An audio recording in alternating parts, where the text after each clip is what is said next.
Good evening, Mayor, City Council. My name is Lucas Shonkman. Many of you probably know my family. I did not intend on speaking tonight. I just wanted to listen, but after some of the comments that were made, I felt it necessary.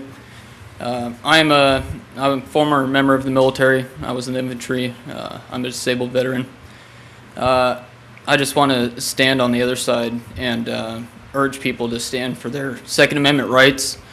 And I came here tonight because I was thinking that we'd be discussing the issue of city parks. I myself I'm a professional with a weapon. I carry a weapon every day, and for the purpose of protecting people. And I think that we should be more aware of firearms, and I think that we should train our children to maybe not to use them, but just safety in general when it comes to firearms. I don't think that there's anything out there that is a public service for teaching children to be safe around them. If they go to somebody's house and there's one there, nobody teaches children not to pick that gun up and play with it. I'm sure some parents speak to their children about it, but most don't, I believe, out of fear. Also in schools in general, maybe not glorify weapons, but just make sure that people understand they're for protection. There's a purpose to it, and the American people should be very careful about messing with the Second Amendment and changing it. I think that it's very important that it's there for not just personal protection, but the protection of the American people and all purposes. Thank you. Thank you. Anyone else? I have a question, Mayor. Councilman Morgan. Go ahead. Thank you, Mayor. The gentleman said that he carries a weapon all of the time for protection.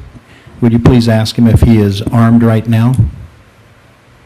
Well, I guess the question is, would it matter? It does to me. Well, ask the question. No. I'll turn to our city attorney and ask, do we have to ask? This is the time set aside for the council to accept citizen comments. I'm not sure that there's anything in your council rules of procedure that invite the council to ask questions in return, but if the individual's willing to answer the question, that's fine. But this is a time for citizens to address the council, not the other way around. I'm fully comfortable answering that question. Yes, I have a concealed carry permit, and I am concealed carrying at this moment. I would hope that people felt comfortable with that due to the fact that I am a trained professional with a weapon, and I served my country for over 5 years in Afghanistan, sustained wounds in protection of those rights, and if there was an issue, I would protect any person, whether I knew him or not, with my own life. So I hope you feel comfortable with that. Thank you, Mr. Chabon. Well, I'm going to make a motion. If we have somebody who is in the chambers armed, it's not necessary. I'll make a motion that we ask them to check their weapon with the police chief or to the police department. This is my motion. Or to leave the premise. That's my motion, and I'm waiting for a second. Second. We have a motion on the floor, and all those in favor of the motion signify by saying aye. Aye. Those opposed? Aye. Okay.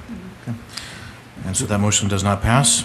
Thank you, Mayor. If I may, I'll excuse myself at this time then. Thank you. Absolutely.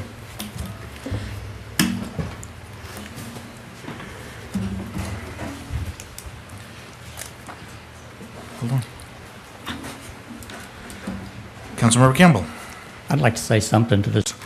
A couple council members who tried to pass a motion in reference to firearms not being allowed in council chambers. Can you touch on the legality, if that were to have passed, what the legality of that would have been.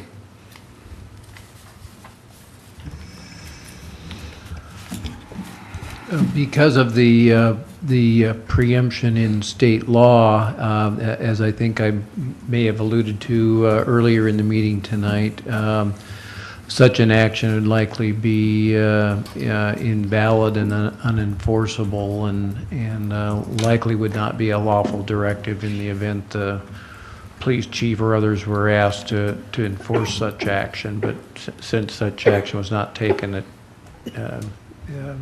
essentially becomes moot. Yeah.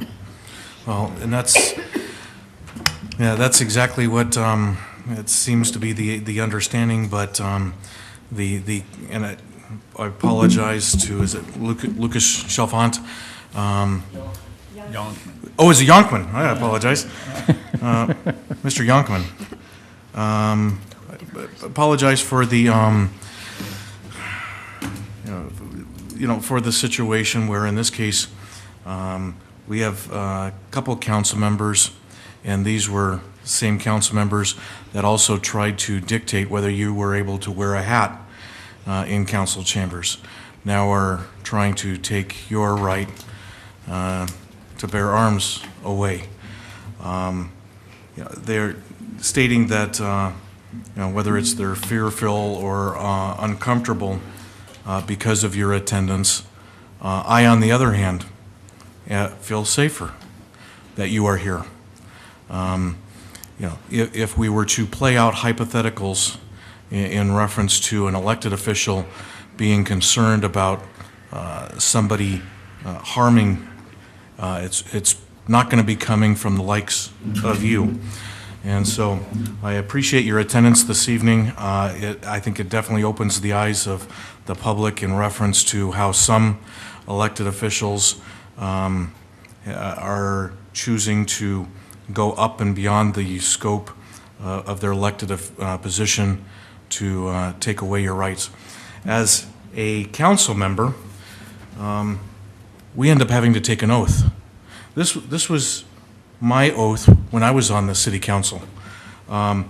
We as council members have to solemnly swear or affirm that we would support the Constitution of the United States and the Constitution and laws of the state of Washington, that we would faithfully and impartially perform and discharge the duties of the office of council member of the city of Oak Harbor. And we have to swear to that. We take that oath. This evening, we had a couple council members that were doing just the opposite. And so I apologize for that possible action. I'm glad we didn't get to that point. But once again, I apologize for you having to go through that. You took it in great stride. You didn't have to answer the questions by some council members. You still chose to do that. But that being said, we need to remember the oath that we took, whether it's as a mayor, whether it's as city council members, that we are not able to, no matter how much you want to, infringe on the rights of others. That's not our job. You're not able to do that. So that being said, Councilmember Campbell. Make a motion, we adjourn. Okay. We got a motion to adjourn.